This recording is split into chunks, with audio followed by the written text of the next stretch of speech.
First off, I have to apologize for the late release of this episode. It's very much not like me. I am generally known among my coworkers and friends as someone who gets things done.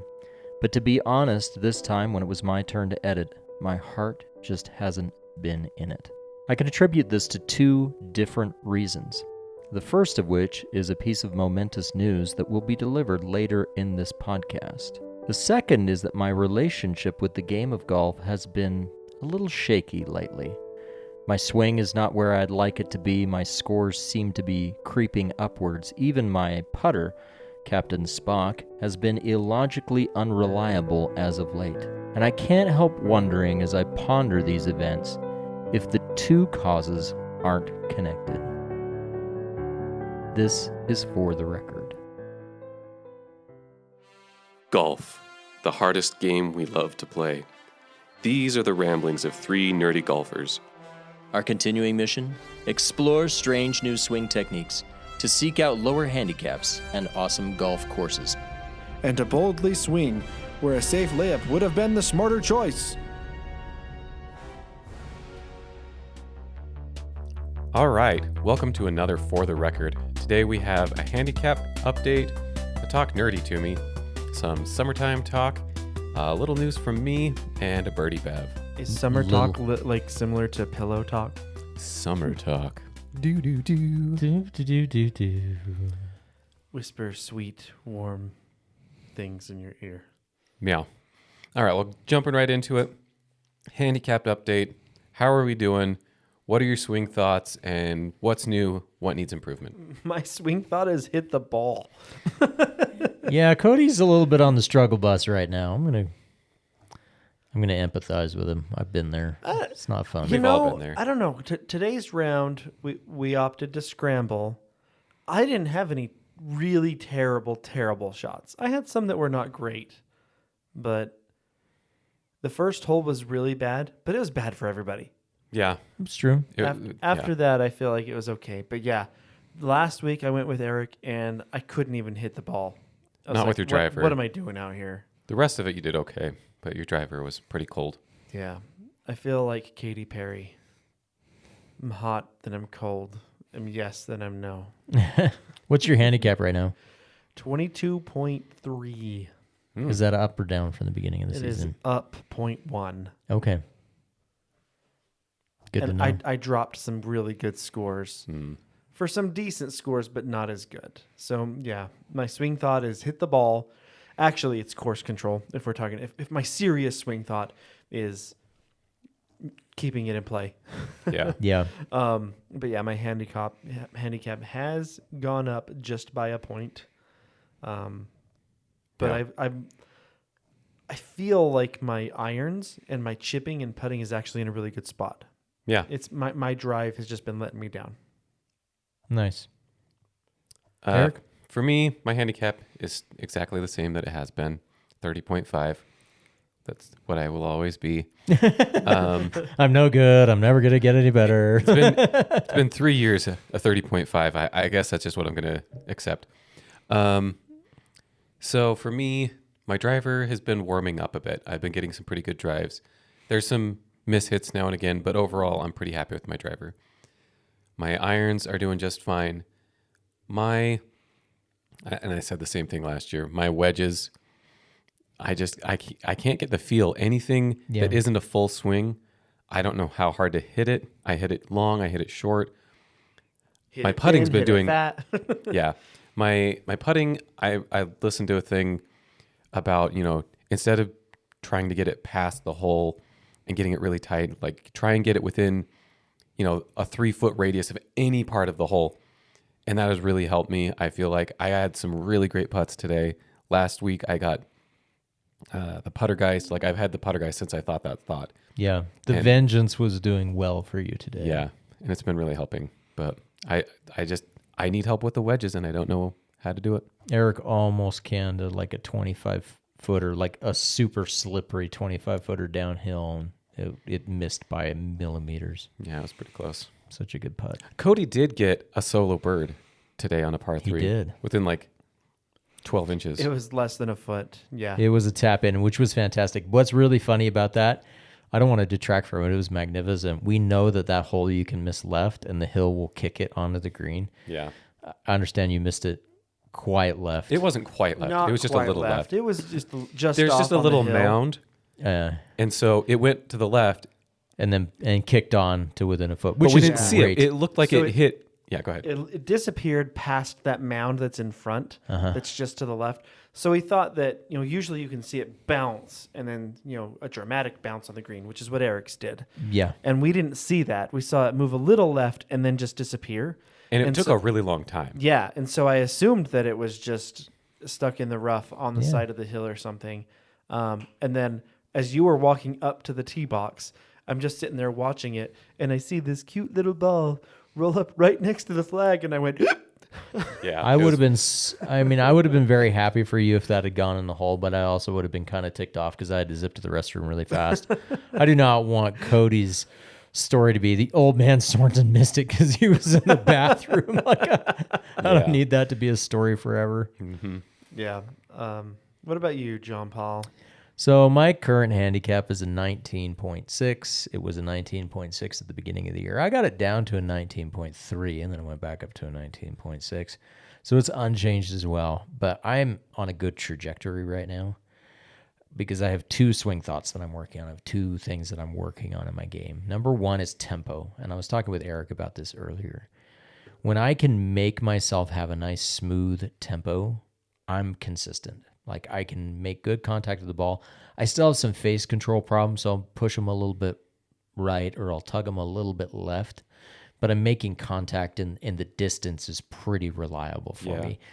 The problem is that I have a tendency, and maybe somebody can empathize with this, when I'm in my backswing at the very, very top, right as I go into my transition, I can't make myself transition the same way when the ball's there. When I know I'm going to make a contact with it, then I can when I know I'm not hitting the ball and I'm just swinging through. So when I'm doing a practice stroke, I'm very good about swinging through the ball and having a nice smooth action. When the ball's down there, something happens and it makes me a little bit quick on transition. And Your brain goes, swing! Exactly, and I try to force it, and it causes two problems. Number one, it'll make my hands get too far ahead, so my hands will get and I won't release the club properly, which causes me to push the ball quite badly right. So that causes that toey right punch. Or I'll catch it thin. I'll just fall back a little bit because of the speed, and I'll catch it thin. So I've caught quite a few thin. That's my only miss right now. So the swing thought's very strong. Tempo, tempo, tempo. Just a smooth swing. And I think And it's been very successful for me so far. part of the problem is a course that we play. It has one dogleg right. All of them are left.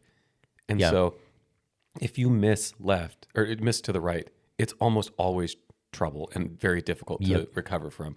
So it's just not doing you any favors. It's very interesting because I've been a fader of the golf ball my whole golfing career until I started golfing this course regularly. And it has forced me to become a drawer of the golf ball. And so I draw. The problem is that then that miss when I turn it over, it's a duck hook left, and it's bad. So I've gotten rid of the right. I really don't miss right very often, but when my left miss is significant. I think there's definitely something about tempo, though, because I was telling you today that I don't mind pulling out my longer irons. Usually, the long like the 5-iron can be really scary for a lot of golfers. Yeah, and I have been pulling it out more often when I have like 190 out because I've been able to hit it so well lately. Yeah. And I attribute it completely to a pause at the very top of my backswing. Sure. Like I backswing and then I pause and then I come through. And I probably need to do that for all of my irons, but I know that it's in my head that I take extra time. have you tried it with your driver? No, because our driving range is closed. And he needs to work that out. I'll tell you, I have exactly the opposite reaction when it comes to my long irons. I don't know why I have a 5 and a 6 iron. They go the same distance as my 7 iron. But what it is that I know the physics behind those clubs. So I've got that 7 wood and that 5 wood. And I can swing easy at that 5 wood and swing easy at that 7 wood. It gets plenty high in the air. It goes about the same distance as my 6 iron and my 5 iron. The problem is I know the physics on a 5 iron particularly, that you have to have club head speed for it to get in the air. Like it's no different from a 7-iron if you don't hit it with significant speed. So every time I get to the top of my backswing with that stupid 5-iron, I try to give it a little extra because I know it's got to go fast. And I know I'm doing it, and I can't make myself not do it. And I overswing it, and I catch it thin, and I top it or blade it, and it's never, I don't miss the ball, And that's but why it's never good. well, and that's why you always go to your And golden. that's why I go to the 7 or the your 5. golden ladies. Well, I think that's why those clubs are becoming really popular, right? The 7 woods, like they're all over. It's all the rage. That having been said, I will say that if I had the club head speed, I think a 5-iron's way easier to hit than a 7 wood. The contact spot on the club itself is very small on a 7 wood. A 7 wood's head is quite small. Yeah. There's not a lot of forgiveness on the toe or the heel. I feel like a 5-iron is actually a bigger striking area. Yeah. But And that's in kinda my why head, I just that swippy shaft and the extra Yeah. length, I just know I'm going to get it. Yeah. Well, that's kind of why I don't mind pulling out a longer iron, because like I feel confident with my irons right now, and that's just another iron in my head. I get a little bit nervous pulling out like a 4 hybrid or even my 5 wood, because I know it'll get the distance, Yeah. but the dispersion is going to be so much It'll be wider. way tighter. yeah. Yeah. So the other thing that I'm working on, I said I have 2 things. I'm working on tempo. The other thing that I'm working on is a You major have a Ford change. Tempo? Do they make those anymore? I had a Ford Tempo for did. years. Did you really? Yeah. You didn't know that? No. When my wife and I got married, I drove a Ford Tempo, and she had driven a Ford Tempo previously, so we both had Tempos. You were Tempo buddies? She had gotten rid of her Tempo before I got mine, but her mom was still driving a Tempo at the time, so there were 3 Tempos potentially in the family. And we joked because my Tempo was red, and I had converted it from an automatic to a manual. So I did a DIY manual conversion on okay. mine because the transmission lost its second gear. So I put a manual in it and Frankenstein that sucker. And she still jokes that I married her for the money because she had a 401k from her job, which helped us buy our first house. And she married me for the car because it was red and a manual, so presumably it was fast. At the time, she was driving a Saturn SL2, which was twice as fast as the Tempo, but the Tempo was red. So it's got to be fast.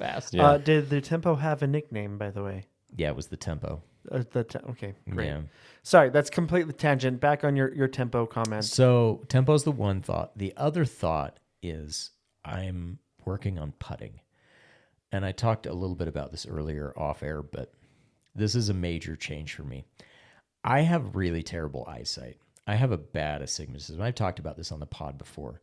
Reading greens is a challenge for me. But it's worse when I'm standing over the ball because I'm looking out of the side of the lens. And they're on curved my just eye. enough. And it's curved enough that I have the hardest time like trusting a line. And so I'm notorious for changing the line at the last minute and then just completely missing a Case in read. point today on 18. Absolutely. I walked up and I was going to like, okay. I was aimed probably 1.5 feet to the high on the hole, to the left of the Yep. hole. Yeah. And John Paul's like, it's not going to break that much. What are you doing? Hey, we all missed that on the high side We by did, an inch, by an but we inch. all missed it on the high side. But if you hadn't seen it at Nope. first, If you I would have hadn't. been like, what the? So what I've done is I've done the one of the things that actually drove me crazy about people is I've gone to aligning my golf ball and actually putting a line. And that way, when I'm standing over the ball, I'm not thinking about the line. I have already committed to the line. Then I'm using 100% of my focus on pace.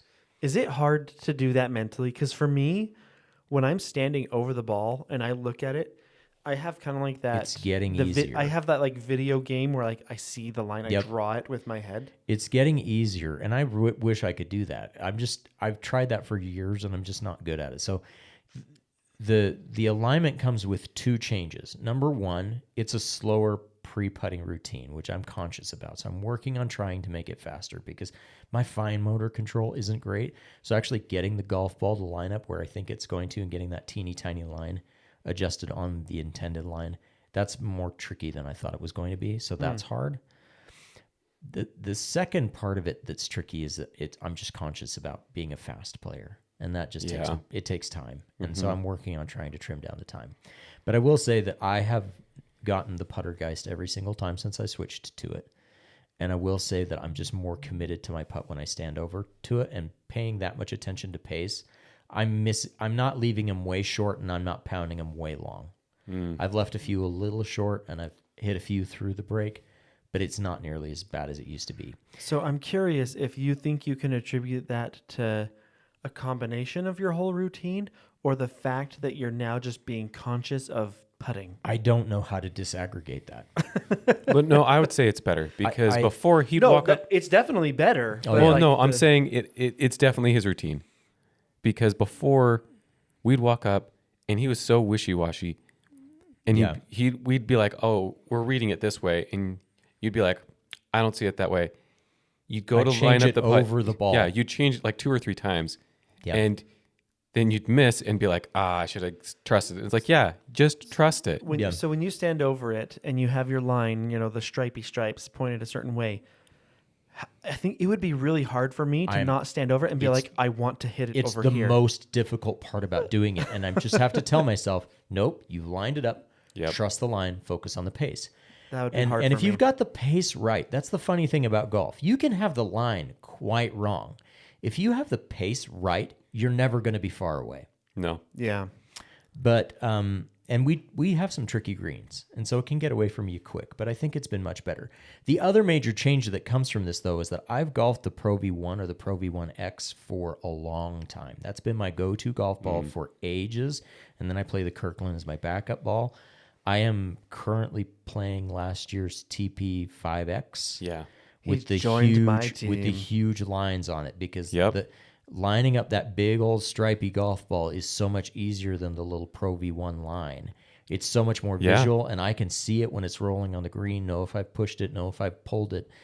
And I have to say, objectively, it's a tiny bit squirrelier off the tee, but the short game feel on those TP5Xs is great. Yeah. It's a nice ball around the green. It's got good feel. It feels nice off the putter face. Yeah. And so I feel like whatever I've lost from the short, I don't feel like there's enough of a difference in control on it that I feel like I've massively downgraded. But that alignment aid is worth all the trade for me. Yeah. I've been using the TP5Xs for several years. Yes. Back to the point when, I don't know if you guys remember when I used to use the high vis yellow. Yeah. Yeah. Those Oh, were yeah. still TP5Xs. Like Yeah. it's been that long since I've been using them consistently. And yeah, I am a big fan. It's a good ball. It's Yeah. a really And good it's- ball. And I was able to test them. I'm part of their survey group, and so they sent a few out, and I was able to test Well, them. and you're the that's- problem because you got that exact ball that I just bought, and you had some, and I just was dinking around with them on the green before the round, and I was like, that feels nice off the putter. I was expecting it Yeah. not to feel good, and I loved the line on it, and I was like, I've been talking about going to that lineup thing for a long time now, and I was like, I'm just going to buy a box of them and try Wait, it. it's $25 cheaper than a Pro V1? Well, if you can get Last last year's. gens on a sale, Yeah. they are. I should have bought more when I did it. So, but yeah. here's the drawback, and here's the major Your downside ploy for sending it. those out worked. I have to play that ball. I can't have a cheap backup ball because it's part of my routine. And so now Yeah. I'm Well- committed to those, and I have to play them But for every it's hole. it's cheaper to swallow. We don't lose as many balls anymore. we No. don't. and that Well. that alone is a huge Yeah. boon to our our self-esteem. Sure. Eric says, "Well, we don't lose many nearly as much as we used to." I think. Yeah, I'm just a little bitter because the last 2 rounds I've lost balls in the fairway. I want to talk about that later, but here's the deal: like when we talk about not losing golf balls, it isn't that we don't lose golf balls, people. But last week on a 9-hole round, I lost 2, and I was furious. Like Yeah. I haven't lost 2 balls on a round in a long time, and I remember Every once in a while we'll have a when bad I was round, a but- beginning golfer, like years ago, when I was using just whatever cheap golf ball I could find, it was not uncommon for me to lose like a lot of golf balls. And back then I used to hunt golf balls when I was doing. Oh, yeah. And so I counted my day as whether I found more than I lost. Oh. Right. That was yeah. that was whether I considered a good day of golf, whether I found more than I lost.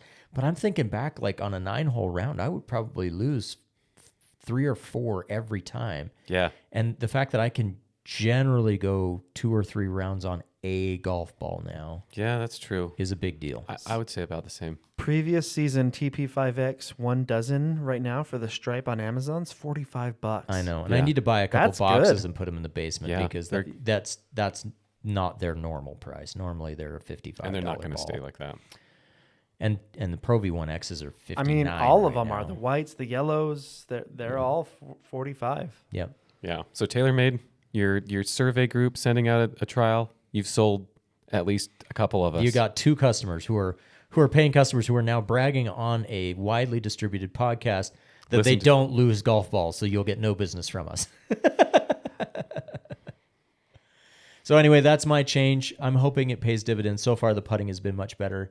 I think if I can get my ball striking a tiny bit sharper and focus on that. But I feel I'm on the cusp because last week or 2 weeks ago when we played, I did not have my best stuff. And I was still able to pull out a 46. That's with 2 triple bogeys. I pulled out a 46. So since we're still kind of on the golf update section, I'll tell you guys, I told you a little bit off air, but to our listeners, I went down and played a round in Arizona with my brothers, and we played a pretty fun course, and I didn't have any of my equipment. I just kind of borrowed my brother's clubs. I think I used his wife's on half of the holes. Oh, yeah. I just had my regular shoes and everything, none of your own equipment. And on the front 9, I shot a 47. Excellent. Yeah. I kind of blew up. So I'm going to say about hole 14 is when the heat hit us and caught up. So get this. We teed off, like our tee time was at 9:15, and we got there about 8:45. And they're like, "Oh, there you are. You must be our last group for the day." Yeah. It's like, what?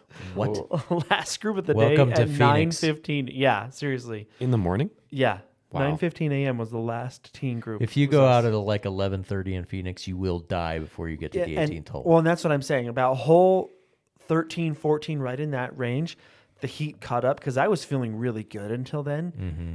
And it was just a slog. So it was really tough finishing that back 9. So I think I ended up with like a 53 on the back 9 after just completely melting down in 100 I plus just had this degree image, weather. like, in the old cartoons, like the old Looney Tune cartoons where extreme things would happen to the characters and they somehow Yeah. survive.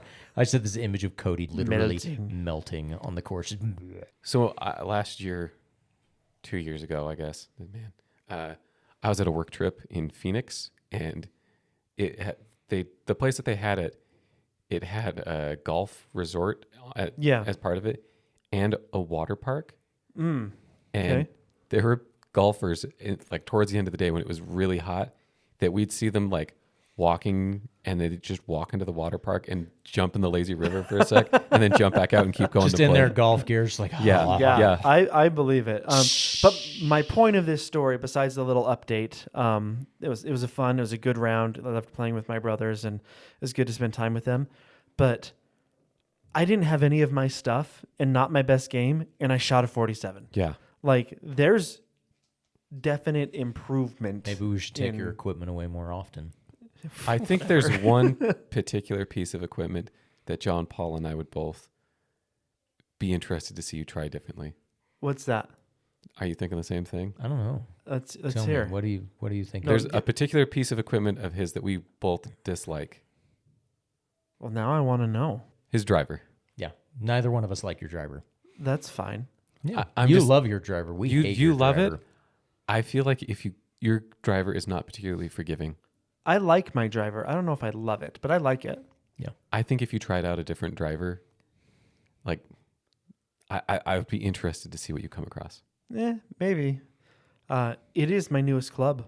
is. Besides from the wedge that you guys got me. Yeah. last I was going to season. say no. And I'm not your saying you newest need to club. replace it immediately. I'm just saying. No. And I will say, if anybody wanted to throw like a new ping my way, as a friend of the show, then obviously I'm never going to complain. But Here's what I'm going to say, because I'm Yeah, Ping, if you'd golfing like to randomly sponsor us all. As has been stated on this cast, I play the latest generation of Ping driver, and I play the Max, the forgiving one. Yeah. It's stupidly forgiving. I can darn near miss the golf ball, and I hit the- still hit it you really well. You hit the ground and bounced off the ground and hit the ball and still 200 yards down the center of Yeah. the fairway. Yeah. Like, it's so insanely forgiving. It's almost like cheating. That club is so good. Let's see. How long have I had my club? Long enough to justify a new one. Yeah, because my driver, I've had it for 3 years. I think And Is that it was- is that I is think that you what should we're- go get fit. Are we And it was a calling the next- life cycle of a No, driver but now it's 3 he years? bought it That's- secondhand and it's Yeah. not fitted for No, it No, wasn't it's secondhand. new. It was new, but it was a gen old. Yeah. No, it was a couple gen old. Couple- Yeah, gen so old. it's a 5-year-old driver. So I'd Yeah. be interested in hitting a new one to see what the difference is. I think it would be interesting to go get a fitting and just see what they have to say. If I'm doing a fitting, it's probably going to be for my irons. You could do a full bag. I think I don't have that You- kind of cash. I don't believe you. I think you do irons. Now, if you don't want to spend that kind of cash, that's different. I think you do irons before your driver because your Yeah. driver is Yeah. not bad. And I really do. You have the TaylorMade M4, is that correct? Yeah. That's a great Or- driver. and Yeah. it's the re-release of Yeah. the M4. Yeah, it's a legendarily good driver. I love that driver. I really do. Your irons, on the other hand, are not good. They're not good for him. No. Yeah. I don't know. Yeah, the guy that I talked to, there's a guy on Reddit that he's great. But I was like, are these good for a beginner? And he's like, sure, why not? I feel like he just didn't really care. I feel like if I put my irons in your bag tomorrow, you're gaining 2 or 3 strokes around. Maybe. Could put that to the test. Yeah. Good. Go buy yourself some new irons. I'll take yours. No, I think not. Well, on that bombshell, I think it's time to. Talk nerdy to me. This is a fun one. We talked a little bit about this offline. So last episode, we talked about franchises that need that are worthy of a reboot, Mm-hmm. and then we also talked about a little bit of crossover. And John Paul had Eric and I over to his house to watch The Black Hole. I must say, I've thought about that movie a lot since we watched it. Yeah, it sticks with you. So that movie, I have no idea how it ever got released. I know. Oh. It's such a mess. It's such It a is mess. a mess. It is like a group of high school kids, and they all have this giant project that they have to do at the end of the year, and everybody worked on it independently and got together the morning of their presentation, and they all spliced in their individual pieces. It's pretty much what it feels like. It's very disjointed. It It's was- thematically nothing flows. confusing. It's It was like the, I don't know what you call them, the post-quills. The 3 final Star Wars movies. sure. If you watched them all, like cut out about 6 hours and smashed it all together, that's about what it is.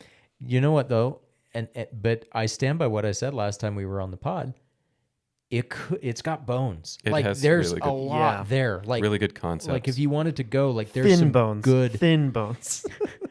I think the problem is that and we watched a little documentary afterwards about why it's so bad. But I think one faction was trying to drag it darker and deeper, and the other faction was trying to make it happier and funnier because it was a Disney movie, and it's the not knowing where it's going that makes Yeah. it so confusing and hard to watch, and then the ending is totally unhinged.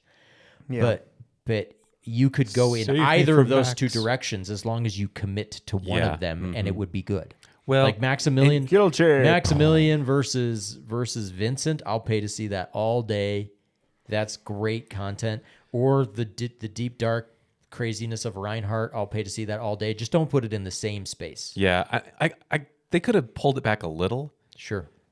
because I mean that the ending is way out of left You field. you is. hear of movies today how they do reshoots quite often Yeah. when they need to reassess something. I think the biggest one of relatively recent memory that I can think of, and this is a while back, but like the Solo movie, where they were like 3/4 of the way done, and then they said, "No, current director's fired. We're bringing in Oh yeah. what's Yeah. his bucket, Ron Howard. Ron Howard," and he did what he could, but you could tell that there was You could tell it was not a Ron it was Howard movie. yeah, Sure. and it just felt very disjointed. Anyway, all of that to say, it was fun watching a movie with you guys, and it was more fun laughing at it while we were watching it. But along those lines, back to our talk nerdy to me, that was a movie that, in your eyes, you're like, it's a terrible movie, but you liked it. Yeah. And so we were talking about the question, what is a sleeper movie that was better than you expected it to be? A movie that you had no expectations Zero for expectations you, and for, you loved it. and it ended up being way better than you thought. There's it was going to be. some good examples there. This is a deep well. Yeah. Eric, what you got for us? The one that comes to mind the quickest is the first Mario movie. Because when I saw the preview, It's a terrible movie. No, he's talking about the most recent recent Marios, one. the Oh. animated. because ones. they have had two. I thought you were talking about the Super Mario no, Bros. that movie No. is awful. No, not that one. Like, No. that is terrible. No. Okay, the Super Mario movie made by Illumination Yeah, Studios. yeah. Yeah. Because when I saw it, I was like, Chris Pratt as Mario. And like I listened to the names and I was like, these They're aren't just going for stars. Yeah, you know? and I was like, I don't know. I really wasn't sold. And then I went and saw it, and I was like, this isn't a great movie, but it's a lot of fun. It's fun. Sure. I enjoyed it. And One of- I think the second one's equally as fun. Yeah, One of my favorite recent examples was the latest Dungeons and Dragons movie because I had zero expectation Because for that. every Oh, Dungeons yeah. and Dragons movie It's been has awful, been terrible. and I was like, somebody told me, no, you got to go see it. It's really good, and I'm like, yeah, whatever. It's a Dungeons and Dragons movie. It was so stupid. I grinned like an idiot through that whole movie. It's one of my favorite rewatches. It's Yeah. so good.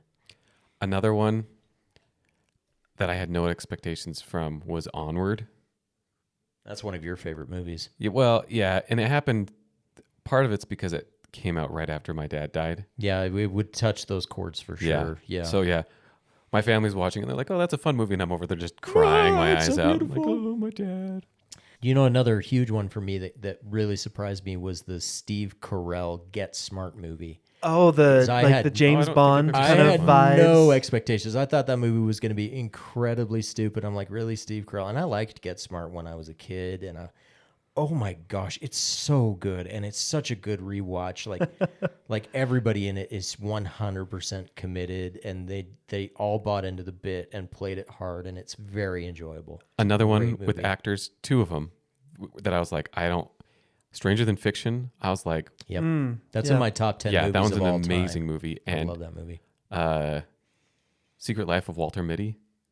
Oh yeah, that is a bit Mitty's out a of good movie. Ben Stiller's. Yeah, Ben element. He Stiller. did a I was great like, job. oh, he's going to be a comedian. And then I watched it and I was like, man, this movie is beautiful. So I don't know if this counts because it's generally well loved, but I wasn't sure what to think of The Fifth Element. coming Oh, out. Oh my gosh! Visually, it's such a great movie, visually, yeah. and I like the story and everything involved with it too. Do you know like- what? Yeah. Do you know what impressed me the most about that movie when I first saw it? The editing is so creative. Like when they cut back and forth between different people and the little quippy lines of dialogue, it was so unusual at the time. Now it's much more Yeah. common. Multi-pass. Well, and Gary Oldman as the bad guy, he does such a good Oh, he job. is Is so there good. a movie in which he's not awesome? Is Yeah. there a single thing that man has ever done that's not top tier? That's Gosh, he's true. good. He is. He's a treasure. And so like him in that, and then I just like Bruce Willis at his, it's almost like a Dirty Harry type of Sure. attitude, just kind of doing whatever. And Anyway. Chris Rock in that movie is so fun. Ruby Rod. But So I gotta good. tell you, one of my favorite characters in that whole movie, he only has like 2 minutes or whatever, is the guy that's trying to rob him when he's in his apartment. You like it? I don't need it. Take it. Nice hat. He reminds me of one of my old coworkers. Every time I see that, I'm like, that dude looks so much like Russ. But if you hadn't seen that movie and you watched a trailer for it, you're like, this is going to be all over the place. Yeah. It is all over the place, but it's And- delightful. It's yeah. all over the place in the best possible way. So let's take this now and flip it upside down. What is a movie that you had really high expectations for that ended up being terrible? I'm going to kick us off here because it ruined my reputation amongst my group of friends for a very long time. This was before I knew either of you. Is this the most hated movie of all time? Yes. It's a movie that doesn't exist, yet somehow I saw it in theaters. Mm. The Avatar movie Yeah. by Yep. M. Night Shyamalan. That's got to be one of the most disappointing movies of all time. So bad. when I watched we're going to go on a little history lesson really quick. First time I watched a little bit of Avatar Last Bender, the animated series, was during the finale when they were coming out on Nickelodeon. and I was flipping through channels with Parker, who's been a fan of the show, and I just saw. I was like, "What is this?" It was in that final fight with Zuko and Azula, where it's like really zoomed out, and they're Which is one of the best throwing their finales fire. of all time. Oh yeah, and I'm just sitting here. I was like, I might have to watch this, this series. Yeah. And I started watching it, and I was like, everybody needs to see this. Like, that series touched my soul. Yeah, it was so good. So when the live action movie came out, and in my head, when I think of M. Night Shyamalan, I think of like The Village, He's a great which director. is enjoyable. Yeah. You have The Sixth Sense. The Signs. Sixth Sense, Signs, like those are good. But then you have some other weird ones where I think his spiel, his gimmick just didn't work for him. Lady in Sure. the Water. Or there's that like devil one where they're stuck in an elevator the whole movie. It's like Oh, yeah. it's like he has ideas but couldn't deliver on some of them. But like the Unbreakable series Oh, so is good. so good. Split, Yeah.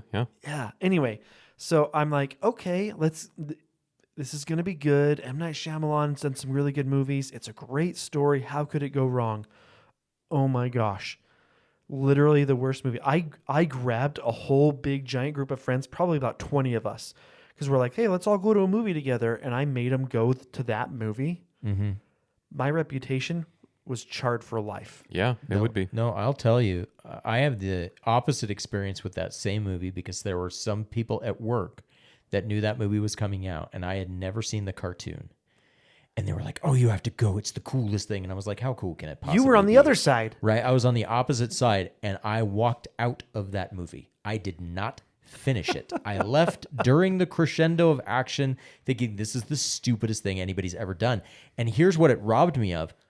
I wouldn't watch the cartoon after that because the movie was so Yeah. bad. Yeah. It deprived me of the joy of that cartoon for like 5 more years. The only reason why I ever saw it is because my wife had to have her knee replaced and she was in a drugged out state and I got tired of picking things to watch. And so I picked it to put on in the background, and after 3 episodes, we were both all in. It's the Yeah. only reason why I ever saw it. It's one of my favorite fandoms. That movie almost ruined it for me forever. That is insane. Because cut to now to where all of us 3 went to a concert where they played yeah. the Avatar music and all We sang sang together along, yeah. about the secret tunnel. And we all cried. It was amazing. You know? It was very. Anyway, Spectacular. we probably can't get a better That could be the example as most that. most But disappointing movie what of all other time. what other ones do we got here? I have one. So my wife was off on a work trip doing the stuff that she does. And I was home alone and I was like, what should I watch? Let me look at some movies. And then I was like, I should watch some of the core movies, the movies that really inspired people to do other things. And I was like, there's this 2021 Space Odyssey. Oh my gosh. 2001 Space Odyssey. And so I watched it. And in the beginning, I was like, this is a little weird. And then it got to the space bit, and I was like, visually, this is amazing, but it's really slow. It's got to pick up.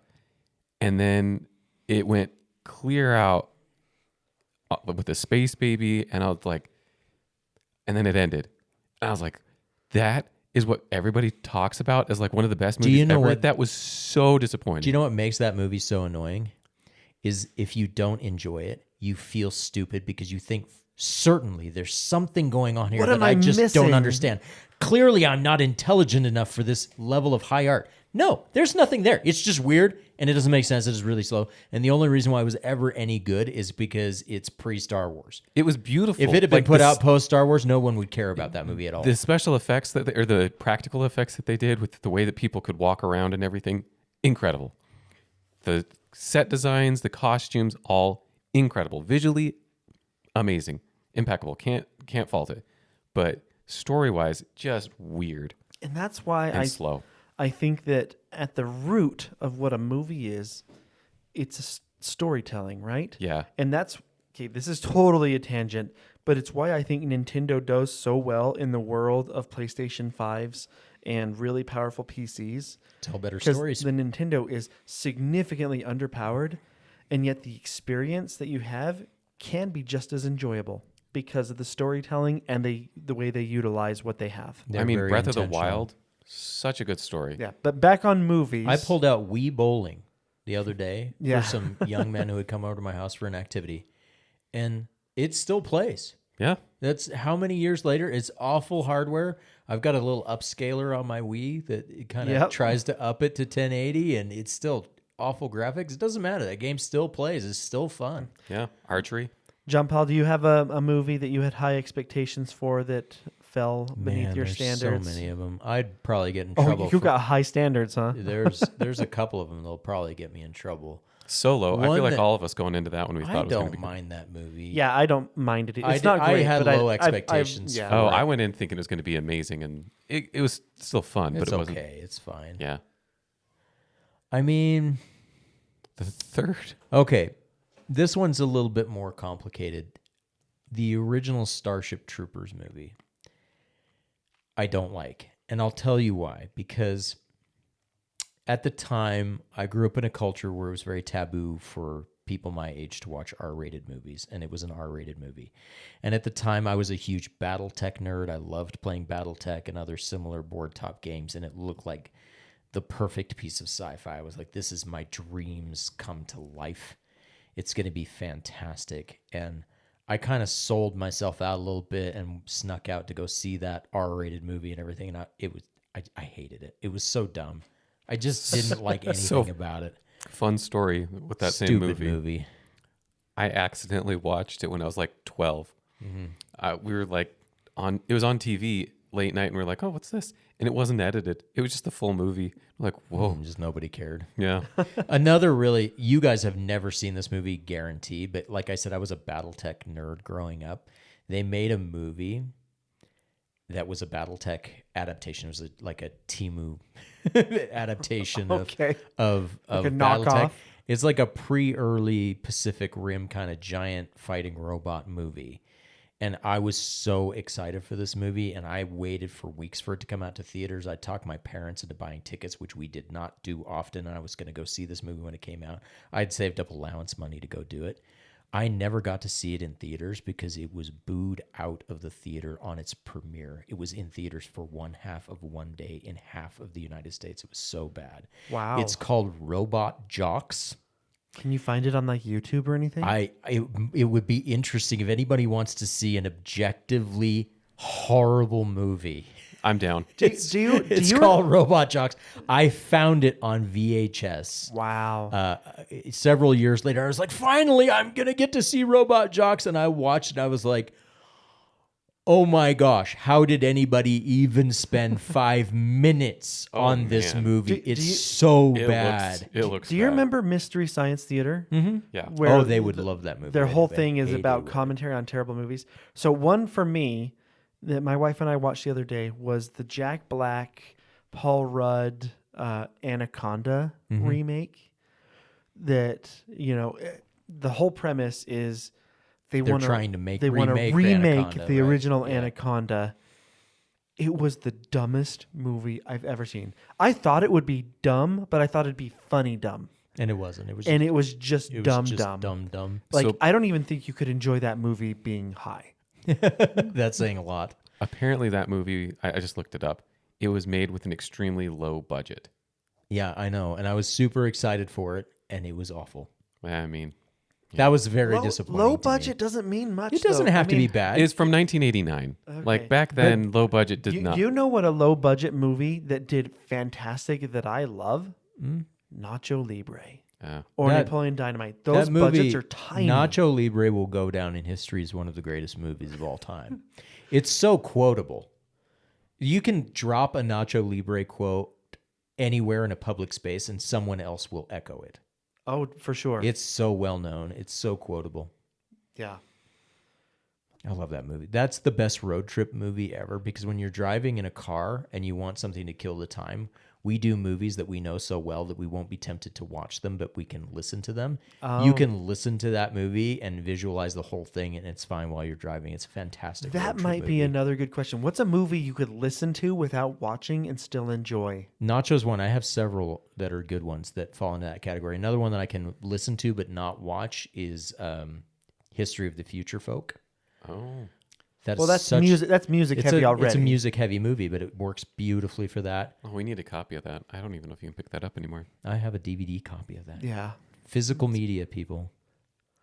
Space worms, man. Grew up on a planet farming space worms. To our listeners, if anybody has not seen History of the Future, folk, do yourself a favor. That's a super, super, super low budget movie, and it's fantastic. It's fun. It just hits all the right notes. It's delightful. Just don't take it too seriously. Hondo. So it's vacation time.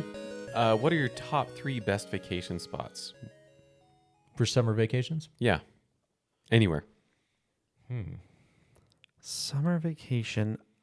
I love the beach, Yep. Just any beach. and beaches generally are temperate, weather-wise, like Yeah. heat-wise. So that's definitely the beach very in the high heat, on my list. The beach in the heat of summer is peak beach. Yeah. Sure. Disney. Really, I prefer Disney in the fall or the spring. I loathe Disney in the summer. It's I will too take Disney hot. anytime I can get it. It's too hot. I would Yeah. I would agree that I prefer like fall, like what do they call it? The Halloween time, the boo. Sure.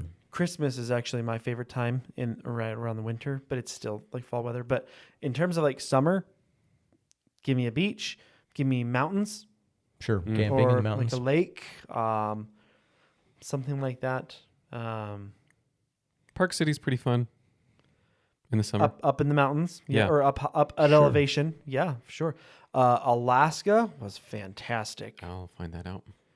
That's the only time to visit Alaska. I think Alaska is off my list any other time of the year than Well, yeah. August or July. Yeah, I agree with that. But if you were to say like you have one choice of summer, what can you do? And I could go anywhere that I want. It's somewhere with a beach. I'd go to the beach. I'm with you. I love the beach. I love peak summer beach, like a Except- nice hot beach. Except we have to stop and get boogie boards first. Yep. Yep. I love boogie And then boarding. snap them in the The waves. I could literally boogie board for a week and not get tired of it. I love it so much. And it's so rare for me anymore to get to a beach when it's warm enough to actually comfortably boogie board. I feel like all my beach excursions, the weather's been terrible. Like I was even in South Carolina recently and it was unseasonably cold down there and the ocean was just not inviting. And it made me sad.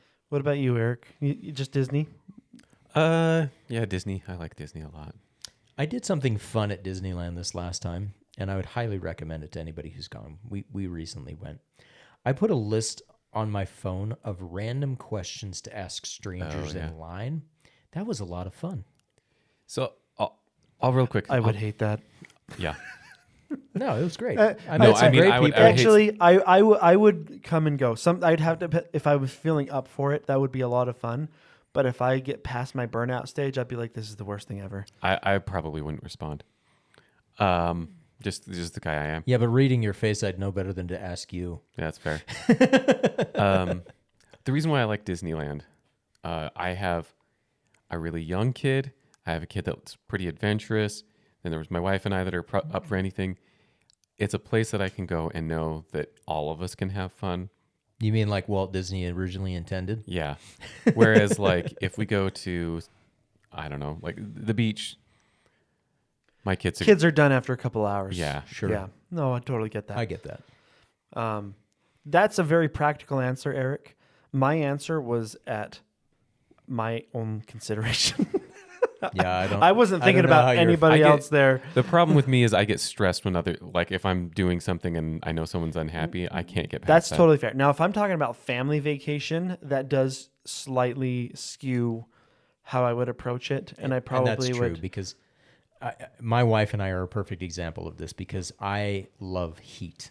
I'll take any amount of heat. And so I'm going to pick beach in the summertime because the ocean's there and it's great, but I can be on the sand and it's not going to kill me.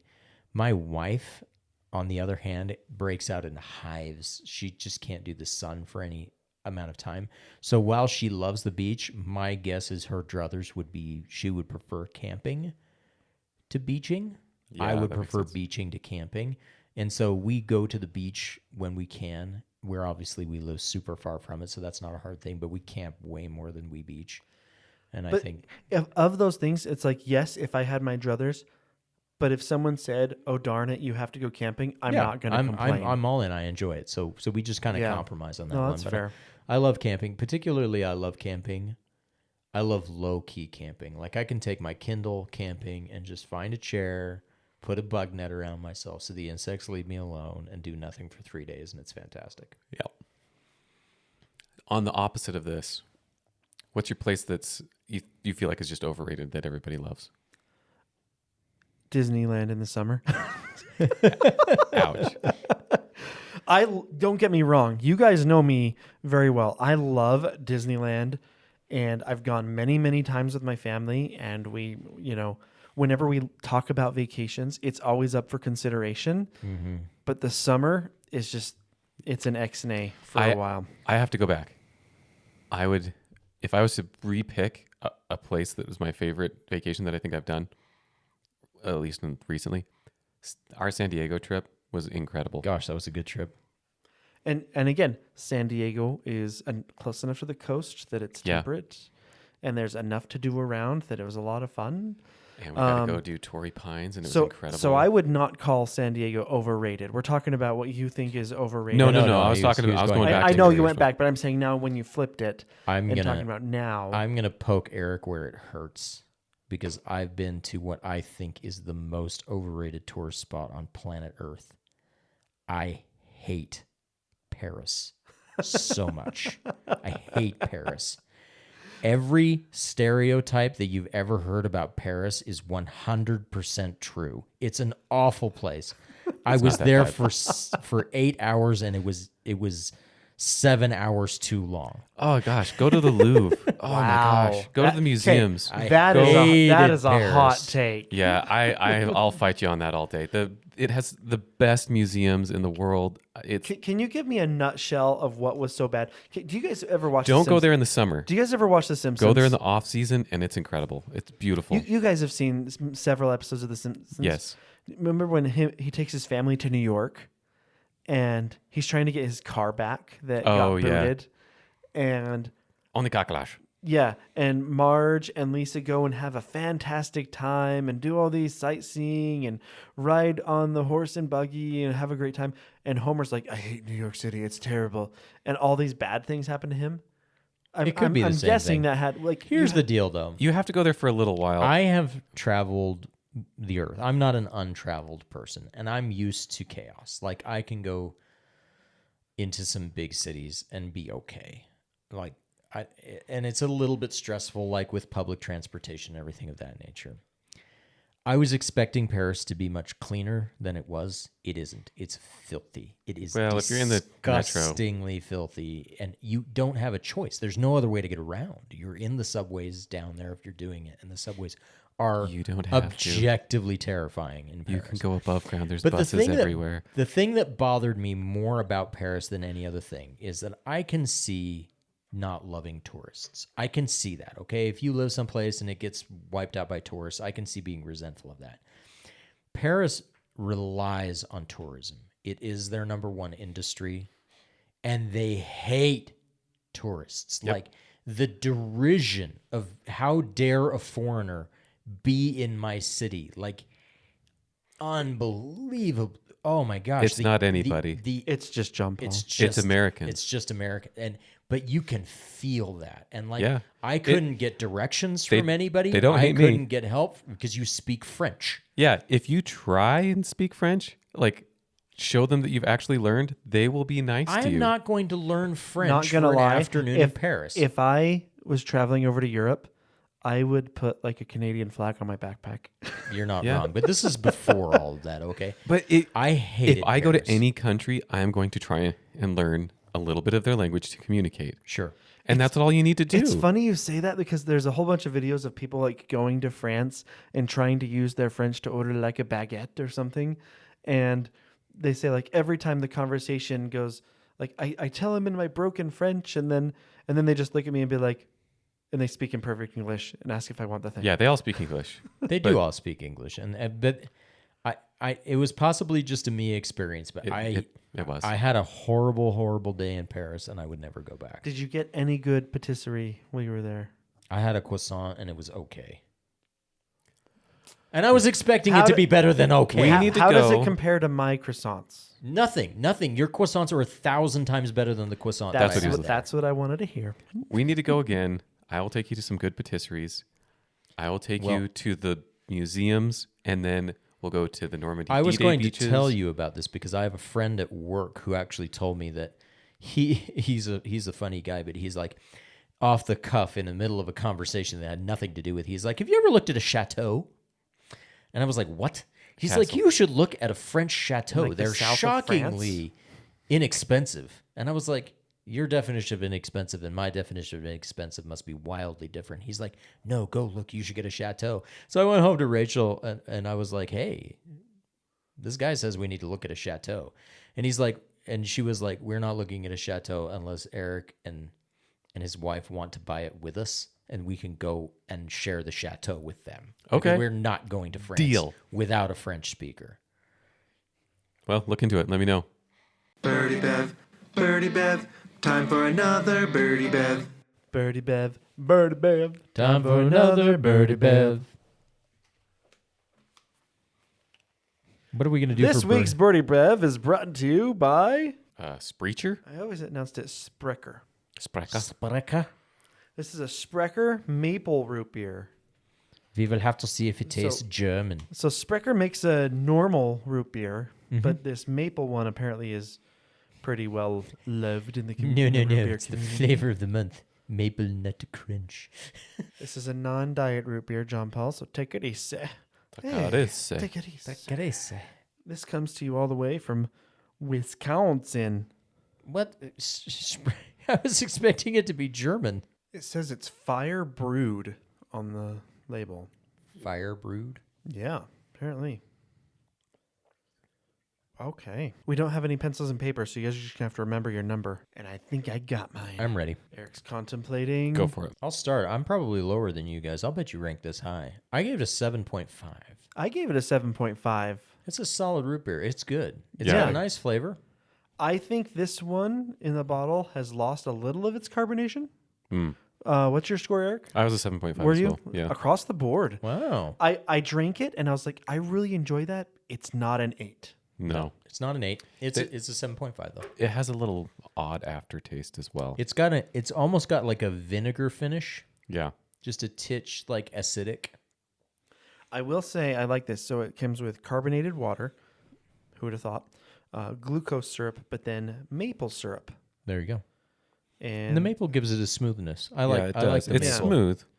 And then the flavors, sodium benzoate, then citric acid. I was worried when you said it was a maple root beer that it would be too sweet. And I know it's stupid to say a root beer being too sweet. They're all Oh sweet. no, there's definitely but some there are that have some been that too are like sweet. clawingly sweet, and I kind of expected that with the maple kind of brand on this, and it isn't. It's smooth, but it's not crazy. Yeah, it's like, have you ever had like the Harry Potter? Like I can't remember which company makes butter them, beers? but the butter beers. I are can't do it. It's over so the much. top. It's just sweet. Yeah, and that's not what I would.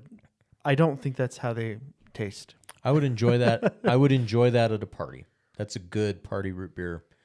Good Saturday barbecue root beer. It's not one I would go out of my way to This is obtain. one that you pull out on July 1st for Canada Day, Oh yeah.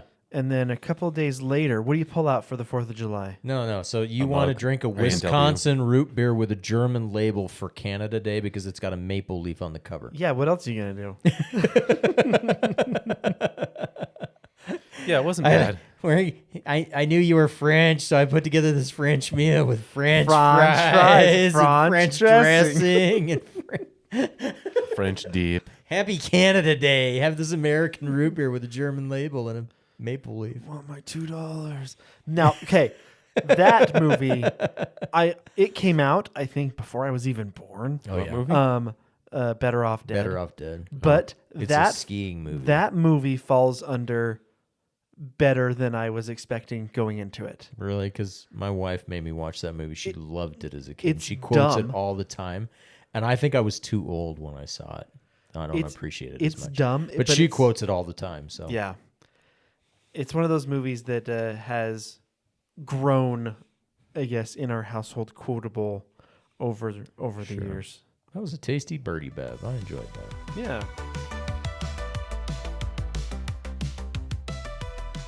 I have some news. My wife and I and my family are moving at the end of this month. So for the next little while, at least, I will not be on the podcast as we get settled into our new house. We will not be moving close either. We're going to be moving up to Washington.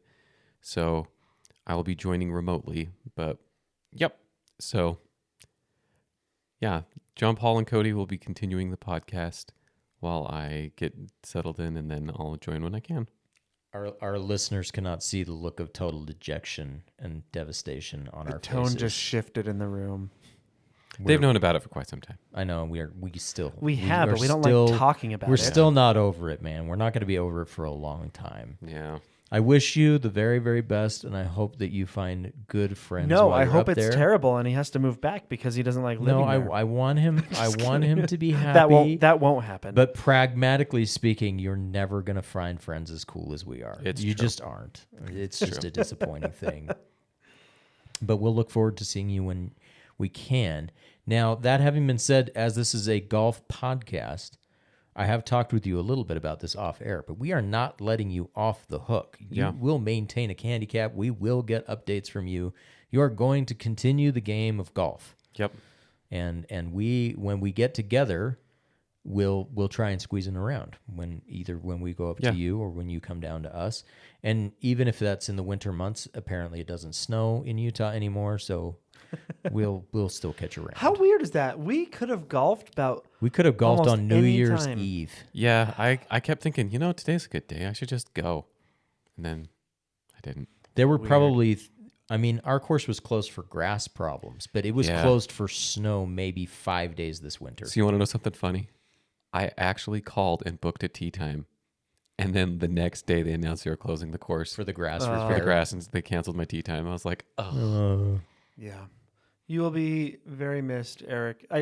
We'll still have you on we'll still make this work. There's so many unknowns that we don't know what that looks like. Yeah, Yep. we'll work it out. We'll figure it out. But And who knows, maybe we'll add some video feeds and people can watch us on stuff that has video feeds. Who knows? But Maybe. we will miss you greatly. So Mutual. Feeling is mutual. Well, I think that wraps us up for this edition of For the Record, and some highs, some lows. But as always, thanks for listening, and we'll have to catch you next time.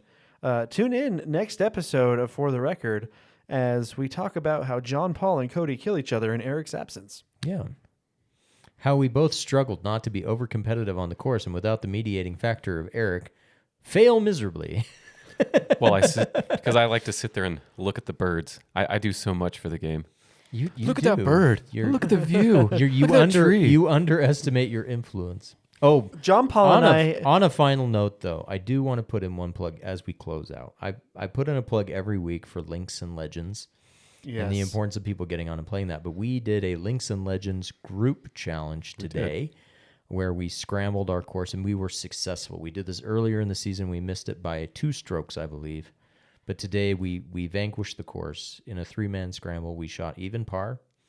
And it was a fun time. Enjoyed it a great deal. great. Took Yeah. a decent So number of shots from everybody. Not only are there individual challenges inside Links and Legends, which is available for free at quest.fortherecord.com, quest.fortherecord.com, but if you create a circle with your friends, there's circle challenges that you guys can tackle together. And we did, and we won. Hooray for us. We are victorious. Remember to like, comment, and subscribe. So there you have it, folks. Eric is moving away. He and I have lived less than a block apart for over 15 years. We spent many nights a week together. His family is my family, and vice versa. And the news of his leaving hit me harder than I thought that it would. At the time of this recording, he's been gone for about 2 weeks, and there's an emptiness in my home and in my life, and truthfully, an emptiness in my golf game. Now, he hasn't passed away. I can still talk to him on the phone. I can still see him online. but it's just somehow different. And I'm sure that we'll recover from it and that the podcast will go on. And hopefully we can keep him golfing and his handicap will lower while he's away in Washington. And we will continue to golf here and find joy in the game. But for the time being, we're in a bit of a slump. And I think, given the circumstance, that's probably okay. We'll see you next time.